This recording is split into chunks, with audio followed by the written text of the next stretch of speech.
नंदुरबार जिल्ह्यात अंमली पदार्थ व्यसन नशामुक्त अभियान अंतर्गत दिनांक 15 ऑगस्ट 2025 रोजी शहादा प्रकाश रस्त्यावर मोटरसायकलवर गांजाची अवैधरित्या वाहतूक व विक्रीसाठी जाणार असल्याची गुप्त माहिती पोलीस निरीक्षक निलेश देसले यांना मिळाली होती।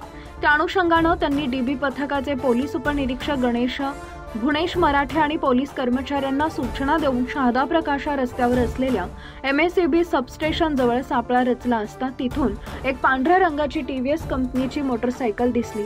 तिच्यावर 2 इसम येताना दिसले। सदर मोटरसायकल थांबून त्यांची झडाझडती घेतली असता त्याच्या कब्जातून 5 किलो सुका गांजा व मोटरसायकल मिळून आल्याने त्यांच्या विरुद्ध पोलीस शिपाई प्रदीप जिभाऊ वाघ यांच्या फिर्यादीवरून गुन्हा दाखल करण्यात आला आहे। सदर गुन्ह्यांचा पुढील तपास सहाय्यक पोलीस निरीक्षक संदीप वाघ करत आहेत।